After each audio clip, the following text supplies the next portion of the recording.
Hello students, this is Nitin Dhingra. और आज जो हम चैप्टर करने वाले हैं वो है क्लास 9 का चैप्टर नंबर 4 और चैप्टर का नेम है एटॉमिक स्ट्रक्चर। कुछ स्टूडेंट्स ने मुझे बोला था ये चैप्टर कराने के लिए, मैं थोड़ा लेट हो गया बट आज हम कर लेते हैं, इस चैप्टर को फिनिश कर लेंगे। तो एटॉमिक स्ट्रक्चर पढ़ने से पहले स्टूडेंट्स आपको चैप्टर नंबर 3 देखना ज़रूरी है, स्ट्रक्चर एटम्स एंड मॉलिक्यूल्स। उसकी वीडियो अपलोडेड है, वो आप देख लेना, उसके बाद इसको देखना। तो आइए स्टार्ट करते हैं फिर। तो एटॉमिक स्ट्रक्चर क्या होता है? सबसे पहले मैं बेसिकली आपको बता देता हूँ कि एटम क्या होता है। So what do you mean by atom? Atom होता है कि जैसे इस पूरे यूनिवर्स में दो तरह की चीज़ें हैं, एक होती हैं जो लिविंग होती हैं, एक होती है नॉन लिविंग होती हैं। जो लिविंग थिंग्स होती हैं जैसे कि हम हैं, हमारी बॉडी का सबसे छोटा पार्ट क्या होता है? सेल। सेल्स रिपीट होती हैं और होती चली जाती हैं और हमारी पूरी बॉडी बनती है। हमारी बॉडी में मिलियंस ऑफ सेल, लाखों करोड़ों सेल्स होती हैं। इसी तरीके से जो नॉन लिविंग थिंग्स होती हैं उसके अंदर जो सबसे छोटी चीज़ होती है, जो बार बार रिपीट होती रहती है और किसी एक बड़ी चीज़ को क्रिएट करती है, उसको बोलते हैं एटम। फॉर एग्जाम्पल ईंट ले लो, ब्रिक। ब्रिक अगर आप देखोगे कि अगर उसका चूरा कर दें, बारीक पाउडर कर दें, तो जो उसका सबसे छोटा पार्टिकल होगा ना उस पाउडर का, दैट विल बी एटम। ठीक है। सो या फिर एक और एग्जाम्पल है कि क्लास में अब टीचर लिखता है चौक से आपके ब्लैक बोर्ड पे, तो जो छोटे छोटे डस्ट पार्टिकल उड़ के गिर रहे होंगे, that can also be known as an atom. तो एटम आपको क्लियर हो गया होगा कि सबसे छोटी चीज़ होती है किसी मैटर की। तो एटम के अंदर क्या क्या होता है वो भी पढ़ेंगे। अभी पिछले चैप्टर को रिवाइज कर लेते हैं थोड़ा सा। पिछले चैप्टर में एक साइंटिस्ट आए थे जिनका नाम था जॉन डाल्टन। तो जॉन डाल्टन ने सबसे फर्स्ट साइंटिस्ट थे जिन्होंने अपनी कुछ थ्योरी दी थी एटम के ऊपर। उन्होंने एक बात बोली थी कि atom can not be divisible, कि एक एटम को आप डिवाइड नहीं कर सकते। डिवाइड नहीं कर सकते का मतलब ये था कि एटम को आप तोड़ नहीं सकते। मतलब एटम इतना छोटा है, इतना छोटा है कि इसके और पार्ट नहीं हो सकते। बट जैसे जैसे साइंटिस्ट स्टडी करते गए, डिस्कवरी होती चली गई, तो फिर पता चला कि जॉन डाल्टन ने तो गलत बता दिया था। क्योंकि बस हम ये नहीं बोलेंगे कि गलत बता दिया था, उन्होंने बहुत अर्ली स्टेजेस में बता दिया था एटम के बारे में। बट बहुत टाइम के बाद जैसे एक और साइंटिस्ट आए, उनका नाम था थॉमसन, जे थॉमसन। तो जे थॉमसन ने आकर के बोला कि नहीं भाई, एटम सबसे छोटा पार्ट नहीं होता है।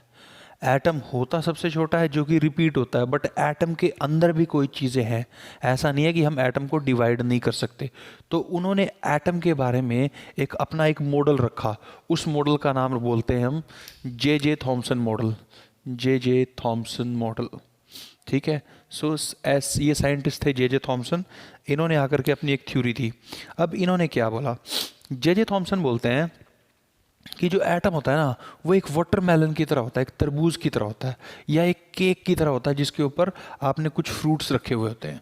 ठीक है। तो जो वाटरमेलन है, वाटरमेलन को आप इमेजिन करो, वाटरमेलन के जो एडिबल पार्ट है जिसको हम खाते हैं वो है रेड कलर का, और उसके अंदर उसके बीज होते हैं ब्लैक कलर के, है ना। तो जो वाटरमेलन का एडिबल पार्ट है रेड कलर का, उसको क्या बोलता है? थॉमसन कहता है कि ये जो एक एटम है ना, ये एटम का जो रेड कलर वाला पार्ट है, यानी कि वाटरमेलन का जो एडिबल पार्ट है, वो एक पॉजिटिव चार्ज है। ठीक है। वो कैसा चार्ज है? पॉजिटिव चार्ज है। और जो इसके अंदर उसके सीड्स हैं, जो बीज हैं वाटरमेलन के ब्लैक कलर के, जो कि बीच में फंसे हुए हैं, धसे हुए हैं, वो क्या होता है? Negative charge. ठीक है स्टूडेंट्स। सो जे थॉमसन क्या कहता है कि एक एटम के अंदर दो तरह के चार्ज होते हैं। एक होता है पॉजिटिव चार्ज, एक होता है नेगेटिव चार्ज। ठीक है। सो एक एटम के अंदर पॉजिटिव और नेगेटिव दोनों चार्ज होते हैं। जे थॉमसन की फर्स्ट बात। ठीक है। सेकंड बात वो क्या कहता है कि ये जो पॉजिटिव और नेगेटिव चार्ज है ना, positive is equal to negative charge होता है। यानी कि एक तो दो तरह के चार्ज हैं, पॉजिटिव और नेगेटिव। और दूसरी बात जे थॉमसन कहता है कि जो पॉजिटिव और जो नेगेटिव चार्ज हैं वो दोनों क्या हैं? इक्वल हैं। यानी कि एटम क्या है? इलेक्ट्रिकली न्यूट्रल है। जितना प्लस उतना ही माइनस, तो दोनों क्या हैं? बराबर। अगर दोनों बराबर हैं तो वो क्या है? Electrically neutral. और नेगेटिव चार्ज के बारे में एक बात वो और बोलता है कि नेगेटिव चार्ज आर एम्बेडेड। ये वर्ड याद रखना है, negative charge are embedded. Embedded in the positive charge. Embedded का मतलब होता है धंसा हुआ होना। जैसे अब आप वही है, उसके सीड्स को देखोगे तो धंसे हुए होते हैं, वो मूव नहीं कर सकते, है ना। तो यही बात बोली उसने। तो जे थॉमसन ने ये दो बातें बताई, पॉजिटिव चार्ज है और नेगेटिव चार्ज है, ठीक है। तो फिर जो डिस्कवरीज हो रही थी, ठीक है, तो मैं आपको एक साइंटिस्ट का नाम बता देता हूँ। उन साइंटिस्ट का नाम था ई गोल्डस्टीन। ई गोल्डस्टीन ऐसे साइंटिस्ट थे जिन्होंने पॉजिटिव चार्ज की डिस्कवरी करी, ठीक है। जिन्होंने किसकी डिस्कवरी कर दी थी? पॉजिटिव चार्ज की, ठीक है जी। तो जो पॉजिटिव चार्ज की उन्होंने डिस्कवरी करी, तो उन्होंने उसका नाम क्या रखा पॉजिटिव चार्ज वाले का? तो जो पॉजिटिव चार्ज है उसको बोलते हैं प्रोटॉन। क्या बोलते हैं जी? प्रोटॉन। और जो नेगेटिव चार्ज वाला है उसको क्या बोलते हैं जी? इलेक्ट्रॉन। अब इसको P लिख देते हैं, इसको लिख देते हैं N। तो प्रोटॉन और इलेक्ट्रॉन, ठीक है, दोनों के बारे में बात क्या है कि इसके ऊपर प्लस चार्ज है, इसके ऊपर माइनस चार्ज है। जब बात करते हैं चार्ज की, तो चार्ज दोनों के ऊपर इक्वल होता है, बस ये पॉजिटिव होता है और ये नेगेटिव होता है। तो चार्ज कैसा है जी? दोनों के ऊपर पॉजिटिव इक्वल होता है चार्ज। एक पे पॉजिटिव होता है, एक पे कैसा होता है जी?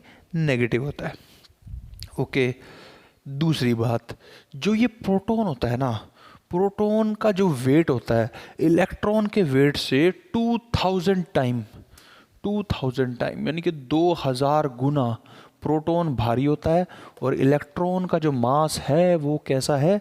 नेग्लिजिबल है, नेग्लिजिबल, ठीक है, एन से नेग्लिजिबल। याद रहेगा आपको, ये आपने याद रखना है। तो जे थॉमसन आए, अपना मॉडल लेके चले गए कि दो तरह के चार्ज हैं, positive negative. Negative charge embedded हैं, और दूसरी बात है पॉजिटिव और नेगेटिव चार्ज है equal, that is atom is electrically neutral. अब जैसे ही थॉमसन चले गए, अगले साइंटिस्ट आए हैं। उनका नाम क्या था? उनका नाम था रदरफोर्ड। तो रदरफोर्ड आएंगे। अब रदरफोर्ड क्या बोलेंगे? रदरफोर्ड के बारे में बता देता हूँ। रदरफोर्ड ये प्रूव कर देंगे कि जो इलेक्ट्रॉन है ना, ये एम्बेडेड नहीं है, धंसे हुए नहीं है, बल्कि इलेक्ट्रॉन जो है मूव करते हैं, ठीक है। तो जब ये वाली बात बोल देंगे अपना रदरफोर्ड, तो जे थॉमसन का कुछ पार्ट जो है वो क्या हो जाएगा, मतलब सेटिस्फाई नहीं होएगा, वो ना साइड में रख दिया जाएगा। तो अब हम किसको मानने लग जाएंगे? रदरफोर्ड को। सो रदरफोर्ड आएंगे। रदरफोर्ड ये आपके पेपर पॉइंट ऑफ व्यू से तो बहुत ज़्यादा ही इम्पॉर्टेंट टॉपिक है। सो रदरफोर्ड, अब रदरफोर्ड ने डिस्कवरी करके बताएंगे कि इलेक्ट्रॉन मूव करते हैं। तो इसको प्रूव करने के लिए वो एक सेटअप लेंगे, ठीक है। उस सेटअप में क्या लेंगे? वो लेंगे एक अल्फा पार्टिकल, अल्फा पार्टिकल्स लेंगे, ठीक है। अच्छा, ये ले लिया उन्होंने अल्फा पार्टिकल, यहाँ से अल्फा पार्टिकल निकलेंगे और अल्फा पार्टिकल जा कर के टकराएंगे। एक फिल्म है, थिन फिल्म, थिन लेयर या थिन फिल्म किसकी है? गोल्ड की, जिसके अंदर अप्रोक्सीमेटली 1000 एटम है, ठीक है। करेंगे क्या? यहाँ से अल्फा पार्टिकल जाएंगे और जा करके इस थिन लेयर जो कि गोल्ड की है, इसके ऊपर उनको बम्बार्डमेंट करेंगे, अटैक करेंगे अल्फा पार्टिकल्स। अब अल्फा पार्टिकल के बारे में एक चीज़ आपको बता देता हूँ कि जो अल्फा पार्टिकल होता है उसके ऊपर चार्ज कितना होता है। अल्फा पार्टिकल के ऊपर, जैसे अगर मैं बोलूँ कि प्लस चार्ज यानी प्रोटॉन है, तो इसके ऊपर +2 चार्ज होता है, +2 यानी कि 2 प्रोटॉन्स हैं इसके पास, ठीक है। तो 2 प्रोटॉन यानी कि एक प्रोटॉन से डबल, ठीक है। तो डबल पॉजिटिव चार्ज वाला पार्टिकल है alpha particle. Alpha particle thin layer के ऊपर डालेंगे गोल्ड की, ठीक है जी, डाल दिया। अब इन्होंने क्या देखा? हुआ क्या भाई? मैं आपको एक एटम बना करके देता हूँ, जैसे कि ये एक एटम है, ठीक है। इसके ऊपर गया ये अल्फा पार्टिकल, ये 2 प्लस अल्फा पार्टिकल को, अल्फा को ऐसे लिखते हैं, ये अल्फा का साइन है, अल्फा। तो अल्फा पार्टिकल इसके ऊपर मारा, तो इन्होंने ऑब्जर्व क्या किया वो मैं बताता हूँ आपको। इन्होंने कहा कि जैसे ही अल्फा पार्टिकल मारा, कुछ अल्फा पार्टिकल तो सीधे निकल गए, ठीक है, यानी कि और भी जगह लगाए होंगे ऐसे। एक और अल्फा पार्टिकल मारा, वो भी कैसा चला गया? सीधा निकल गया, यानी अल्फा पार्टिकल सीधे सीधे निकलते चले जा रहे हैं, ठीक है। और क्या इन्होंने कहा?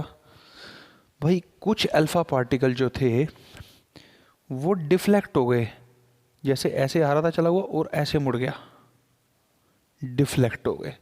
कुछ गए स्ट्रेट, कुछ हो गए डिफ्लेक्ट, ठीक है। ऐसे ही कुछ इधर से गए वो भी स्ट्रेट चले गए, कुछ इधर से गए ये भी स्ट्रेट चले गए, ठीक है। कुछ ये इधर से जा रहे थे और ऐसे डिफ्लेक्ट हो गए, राइट। और बहुत ही रेयर, मतलब अगर इन्होंने 12,000 अल्फा पार्टिकल मारे तो एक पार्टिकल क्या हुआ, वो सीधा गया, टकराया और वापिस उसी रास्ते पे आ गया। अब ये क्या ऑब्जर्व कर रहे हैं कि हो क्या रहा है, यानी कि यहाँ पे कुछ ना कुछ चीज़ है भाई इधर पे, जिसके हिसाब से सब कुछ हो रहा है। ये इधर मुड़ जा रहा है, ये इधर मुड़ रहा है, ये टकरा करके वापस आ रहा है, बाकी सारे सीधे जा रहे हैं, ठीक है। आप इमेजिन करो, बाब वायर होती है ना, बाब वायर, मतलब ऐसी वायर जो कांटेदार वायर लगाते हैं खेत के चारों तरफ, किसान लोग लगाते हैं, वैसी वायर आप उसको इमेजिन करो। कैसी होती है वो? ऐसी होती है भाई, ये आपका खेतों में ऐसी ऐसे उस पर कांटे से लगे रहते हैं, पता होगा आपको, है ना, बाब वायर बोलते हैं उसे, उसमें कांटे लगे रहते हैं। तो ये भाई खेत में वायर लगी हुई है।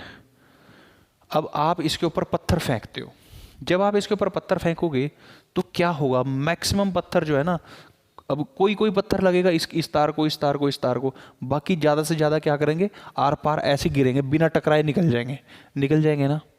तो वही हुआ, रदरफोर्ड ने भी वही कहा कि एटम के अंदर जितने अल्फा पार्टिकल मारे मैक्सिमम सीधे निकल गए, यानी कि एटम का बहुत ज़्यादा हिस्सा खोखला है, होलो है, खाली है, यानी कि वहाँ पे कुछ है ही नहीं।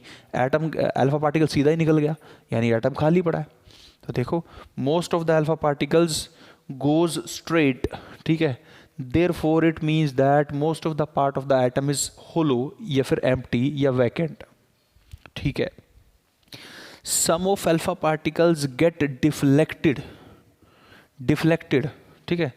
तो डिफ्लेक्ट होने का मतलब क्या, मुड़ गया अपने रास्ते से। क्यों मुड़ा भाई? क्योंकि इसने बताया कि एटम के सेंटर में कोई चीज़ है जिसके ऊपर कौन सा चार्ज है, प्लस चार्ज। क्योंकि अल्फा पार्टिकल पे भी प्लस चार्ज है और सेंटर में भी प्लस चार्ज है, तो plus plus charge same charge repel करते हैं, देयरफॉर ये जो अल्फा पार्टिकल आ रहा था मुड़ गया। ऐसे ही जो इधर आ रहा था ये भी मुड़ गया। एक तो बताया कि एटम का बहुत सारा हिस्सा खाली है, होलो, ठीक है, most of the part of the atom is hollow, empty. Second thing what he told that some of the alpha particles get deflected. Why they were deflected, क्यों डिफ्लेक्ट हुए? बिकॉज एटम के centre में, atom consist of a nucleus, इसका नाम दिया उसने क्या, nucleus, which contain positive charge. So same like charges repel each other, तो वे रिपेल कर गए। तीसरी बात उसने कहा, क्योंकि अल्फा पार्टिकल बहुत ज़्यादा हैवी हैं, तो न्यूक्लियस में यानी एटम के सेंटर में जो ये पार्टिकल टकरा करके वापस आया ना, तो इसने क्या सोचा कि अल्फा पार्टिकल तो बहुत ज़्यादा भारी था और न्यूक्लियस से टकरा करके वापस आ गया, यानी कि एटम का पूरा वेट, पूरा का पूरा भार न्यूक्लियस के अंदर है। क्योंकि ये अल्फा पार्टिकल भी बहुत भारी था और ये भारी, इतनी भारी चीज़ किसी चीज़ से टकरा करके वापस आई है, तो इसका मतलब ये भी बहुत भारी रहा होगा। अगर ये हल्का होता तो अल्फा पार्टिकल इसको उड़ा करके ले जाता, नहीं ले जा पाया ना, तो अल्फा पार्टिकल टकरा करके वापस आया। तो इट मीन्स दैट जो सेंटर में है ना इसके एटम के, वो हैवी है। तो ठीक है भाई, क्या क्या बोला उसने एक तो न्यूक्लियस के बारे में बताया आपको, सेंटर में, कि सेंटर में एटम के न्यूक्लियस है। दूसरा उसने बताया कि इसके अंदर कौन सा चार्ज होता है, पॉजिटिव चार्ज होता है न्यूक्लियस के अंदर। तीसरा उसने बताया कि most of the part of the atom is empty, बहुत ज़्यादा खाली है, ठीक है, राइट। तो ये सारी चीज़ें किसने बताई, ये सारी की सारी चीज़ें कौन बता रहा था, रदरफोर्ड बता रहा था। तो अब रदरफोर्ड के बारे में क्वेश्चन क्या आता है पेपर में क्वेश्चन आता है कि write down the observations of the Rutherford. So observation क्या है कि एटम का बहुत सारा पार्ट खाली है, ठीक है, और उसके सेंटर में न्यूक्लियस चार्ज है, ठीक है जी, और न्यूक्लियस बहुत ज़्यादा हैवी है। और उसने एक चीज़ और बोली कि एटम का जो न्यूक्लियस है ना, वो बहुत ही छोटा होता है, बहुत छोटा, ठीक है। अगर एटम की रेडियस 1 लाख सेंटीमीटर है तो वो 1 सेंटीमीटर में आ जाएगा, इतना छोटा, ठीक है। तो ये चीज़ें उसने बता दी। तो आपको क्वेश्चन आएगा कि write down the Rutherford observation, तो लिख सकते हो। कंक्लूजन भी मैंने बता दिए हैं, ऑब्जर्वेशन भी बता दी है, कंक्लूजन भी बता दिया है। What was the Rutherford experimental setup, experimental setup भी बता दिया कि अल्फा पार्टिकल लिए और गोल्ड लेयर के ऊपर डाल दिए। ठीक है, अब what was the limitation of the Rutherford, Rutherford की लिमिटेशन क्या है, बहुत ज़्यादा इंपॉर्टेंट है। रदरफोर्ड की लिमिटेशन ये है या उसकी कमियां क्या है, ड्रॉबैक क्या है। रदरफोर्ड ने सबसे पहले तो आया जे थॉमसन। जे थॉमसन ने कहा कि जो इलेक्ट्रॉन्स है वो चलते नहीं, वो फंसे हुए हैं, धसे हुए हैं। इसने कहा कि नहीं, इलेक्ट्रॉन तो घूमते रहते हैं भाई, ठीक है घूमते रहते हैं, पर जब इलेक्ट्रॉन घूमता रहता है ना, तो इसने कहा कि electron radiate energy, very important line याद रखना। रदरफोर्ड ने बोला कि जो इलेक्ट्रॉन है, इलेक्ट्रॉन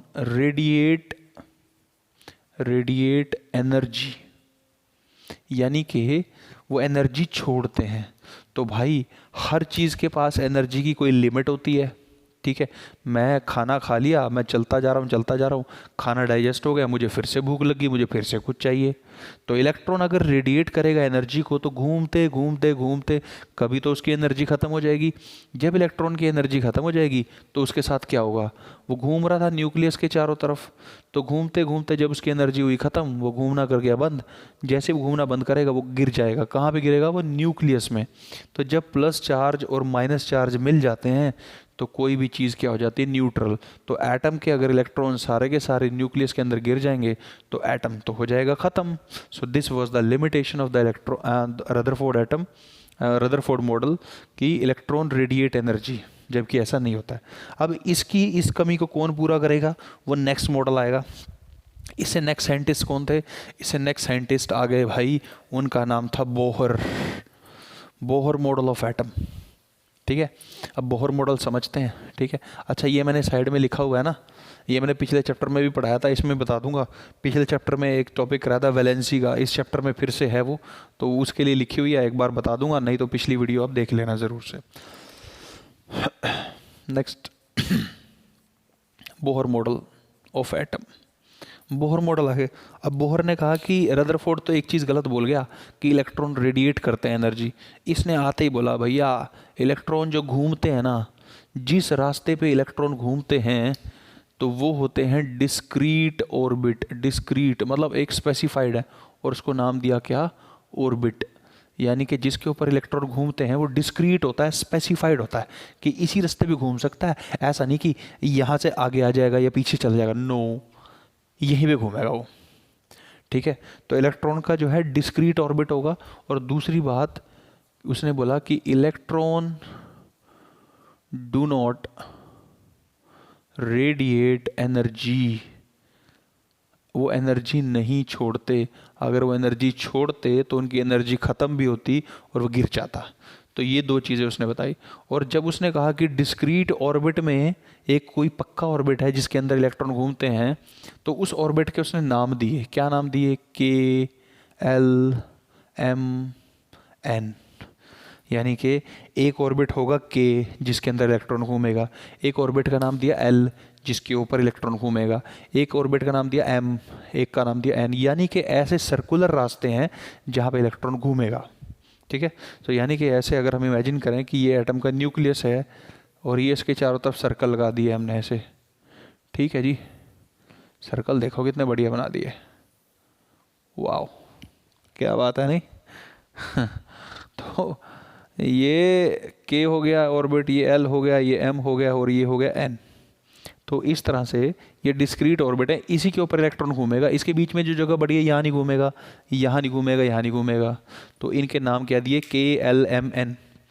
ठीक है, अब उसने एक बात और बता दी भाई, क्या बोली कि जो फर्स्ट ऑर्बिट है इसके अंदर सिर्फ 2 ही इलेक्ट्रॉन आ सकते हैं।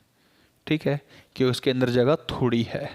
इससे अगला जो एल ऑर्बिट है इसके अंदर आ सकते हैं 8, और जो एम है इसके अंदर भी आ सकते हैं 8, और जो एन है इसके अंदर आ सकते हैं 18।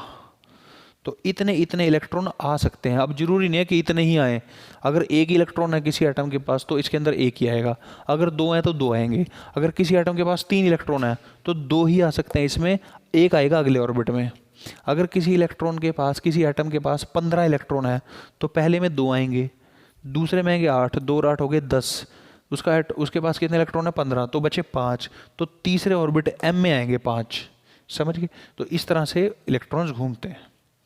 अब एक क्वेश्चन आता है पेपर में कि find the number of electrons in a shell, ऐसा क्वेश्चन आता है। तो आपको लिखेगा कि find number of electrons in third orbit, third orbit या थर्ड शेल। थर्ड का मतलब हो गया KLM, M, ठीक है। तो M में कितने इलेक्ट्रॉन आएंगे ये बताना है आपने। तो इसका फॉर्मूला है 2n स्क्वायर, ठीक है, 2n स्क्वायर। तो भाई जो अगर थर्ड ऑर्बिट में बताना है तो n की जगह रखो कितना, उसको कौन सा ऑर्बिट बोला? थर्ड। तो फॉर्मूला है 2n स्क्वायर, तो n की जगह रखेंगे 3, 2 इंटू 3 का स्क्वायर, 3 का स्क्वायर होता है 9 इंटू 2 18, आंसर आ गया 18, ठीक है। अगर पूछता है कि सेकंड में निकालो तो n की जगह लगाओ 2। अगर पूछता है फिफ्थ ऑर्बिट में बताओ तो n की जगह लगाओ 5। जो भी ऑर्बिट का नंबर बोलेगा n की जगह फार्मूला लगाओ, और यही फार्मूला है 2n स्क्वायर। इससे आपको आंसर इसका निकाल देना है। राइट स्टूडेंट्स, सो ये हो गया बोहर मॉडल। तो मैंने आपको कराया जे थॉमसन मॉडल, फिर मैंने आपको बताया रदरफोर्ड मॉडल, फिर मैंने आपको बताया बोहर मॉडल। 3 मॉडल मैंने आपको बता दिए, ठीक है। फिर मैंने आपको बता दिया कि किसी ऑर्बिट में कैसे इलेक्ट्रॉन निकालते हैं, ये भी बता दिया, ठीक है। ओके, इससे जो नेक्स्ट टॉपिक है उस टॉपिक का नाम है वैलेंसी। भाई वैलेंसी निकालने के लिए ही ये टेबल था पिछले चैप्टर में, बिल्कुल बहुत ही पिछली जो वीडियो थी बहुत ही बढ़िया तरीके से सिखाया यार, वो वीडियो देखो प्लीज़ वैलेंसी की। तो ठीक है, वैलेंसी बस थोड़ा सा बताऊंगा, बाकी आपने सीखना है कि कैसे निकालते हैं, वो वीडियो आपको देखनी पड़ेगी। तो वैलेंसी का मतलब बता देता हूँ कि what do you mean by valency, सिर्फ इतना ही बताते हैं फिर आगे बढ़ते हैं। भाई वैलेंसी का मतलब क्या होता है? वैलेंसी का मतलब ये होता है कि कोई एटम, कोई भी एटम, सोडियम, पोटेशियम, कैल्शियम, जो भी, गोल्ड, वटएवर, कोई भी एटम किसी दूसरे एटम के साथ कितनी बार जुड़ सकता है। मेरे कितने हाथ हैं जी? मेरे 2 हाथ हैं, मैं 2 आदमियों से जुड़ सकता हूँ। अगर मेरे 4 हाथ होते तो मैं 4 आदमियों से जुड़ जाता, 5 होते तो 5 से जुड़ जाता, ठीक है। तो जितने जिसके हाथ वो उतने ही बंदों से जुड़ेगा, राइट। तो ऐसे ही एटम है, एटम के पास जितनी वैलेंसी होगी वो उतने ही एटम से जुड़ेगा। फॉर एग्जांपल कार्बन, कार्बन की वैलेंसी होती है 4, इसलिए वो CH4 बनाता है, यानी कि कार्बन 4 हाइड्रोजन से जुड़ता है। ऐसे ही वो CCl4 भी बनाता है, तो वो 4 क्लोरीन से जुड़ता है, ठीक है। इस तरह से ये था वैलेंसी। अब इससे नेक्स्ट टॉपिक है एटॉमिक नंबर और एटॉमिक मास। बहुत अच्छा टॉपिक और आसान, एटॉमिक नंबर और एटॉमिक मास, ठीक है। एटॉमिक नंबर को डिनोट करते हैं लेटर Z से, एटॉमिक मास को डिनोट करते हैं A से। जब भी किसी एटम का एटॉमिक नंबर बताना हो तो कैसे बताओगे? एटम का एटॉमिक नंबर बताओगे उस एटम के अंदर कितने नंबर ऑफ प्रोटॉन्स प्रेजेंट हैं। जिस एटम के अंदर जितने प्रोटॉन, उसका उतना ही एटॉमिक नंबर। एटॉमिक मास कैसे बताओगे? जिस एटम के अंदर कितने प्रोटॉन्स और कितने न्यूट्रॉन्स। अब ये न्यूट्रॉन क्या है? न्यूट्रॉन के बारे में बताना भूल गया मैं आपको। न्यूट्रॉन की डिस्कवरी करी थी चैडविक ने, जे चैडविक थे, I think so, yes, J Chadwick ने। तो 1932 अराउंड में उसने इसकी डिस्कवरी करी। अब एटम के अंदर 3 चीज़ें हो गई, नंबर 1 प्रोटॉन, नंबर 2 इलेक्ट्रॉन और नंबर 3 न्यूट्रॉन। मैंने आपको बता दिया था एटम का जो प्रोटॉन है वो इलेक्ट्रॉन्स के इक्वल है इन चार्ज में, यानी कि प्रोटॉन के ऊपर जितना चार्ज है उतना ही इलेक्ट्रॉन के ऊपर चार्ज है। फ़र्क सिर्फ इतना है कि प्रोटॉन का चार्ज प्लस का है, पॉजिटिव है, इलेक्ट्रॉन का चार्ज नेगेटिव है।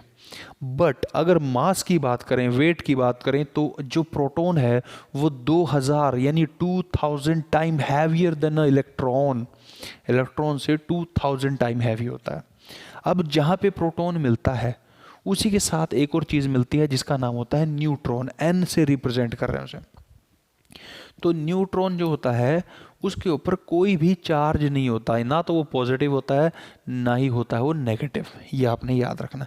तो अगर मैं ऐसे ही रफली एक एटम बनाऊं, ठीक है, सपोज दिस इज एटम, ठीक है, एटम को जनरली हम सर्कुलर ले लेते हैं।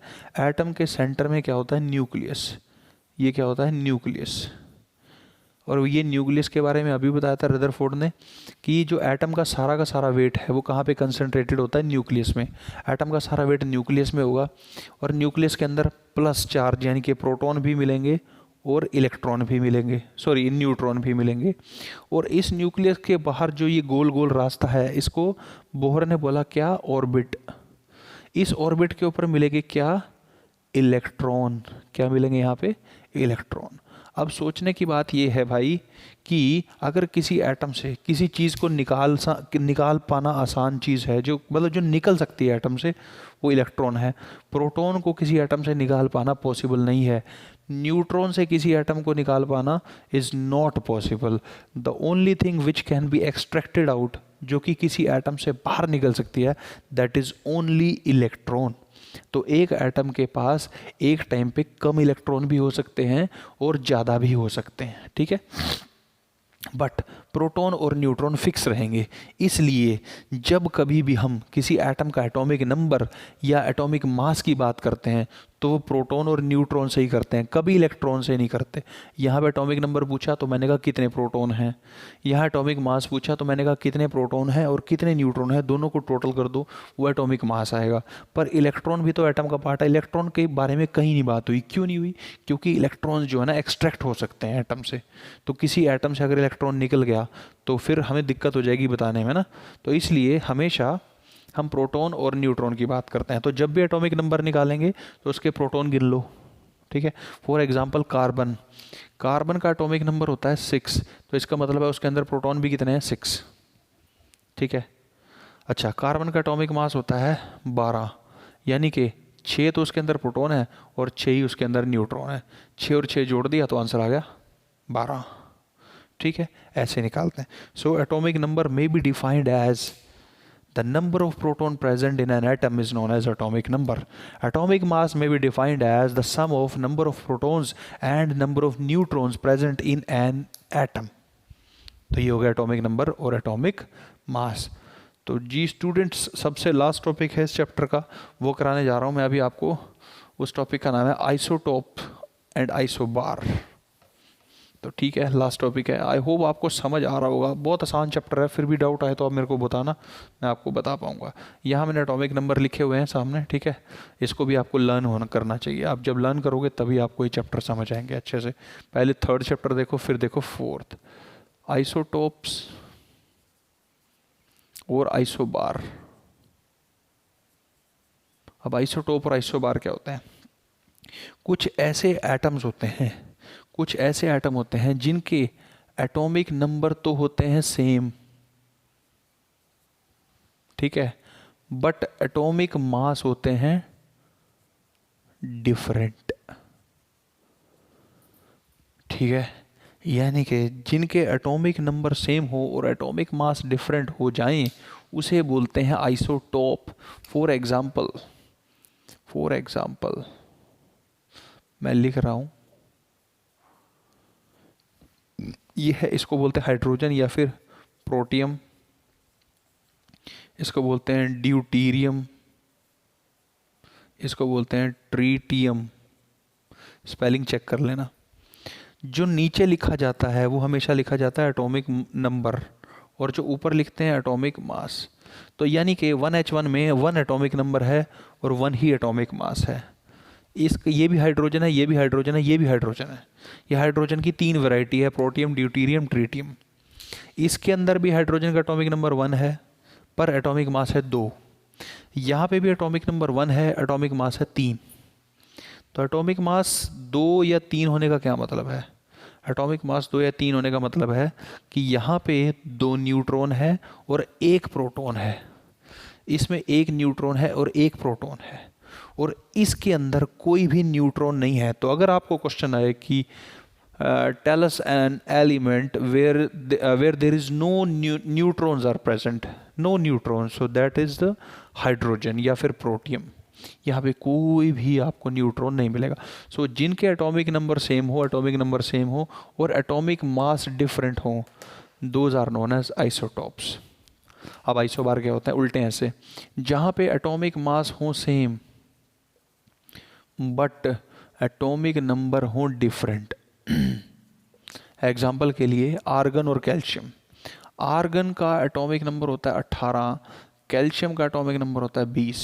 दोनों एलिमेंट अलग अलग हैं बट इसका एटॉमिक मास भी 40, इसका एटॉमिक मास भी 40। So atomic mass are same but atomic number is different, are known as isobar. ठीक है। अब इनकी एप्लीकेशन आती है पेपर में पूछता है कि आइसोटॉप्स की और आइसोबार्स की क्या जो है आप बताओ एप्लीकेशंस हैं। तो एप्लीकेशन आपने बता देनी है कि जो भी जैसे ट्रीटमेंट होते हैं, कुछ कैंसर का ट्रीटमेंट हो गया, ठीक है, उनके अंदर इसकी यूजेस है। जैसे कोबाल्ट यूज़ हो जाता है, कैल्शियम लिखा मैंने यहाँ पे, कोबाल्ट यूज़ हो जाता है, ठीक है। और आइसोटॉप्स वगैरह की भी और आइसोबार्स की, यही कुछ एप्लीकेशंस हैं।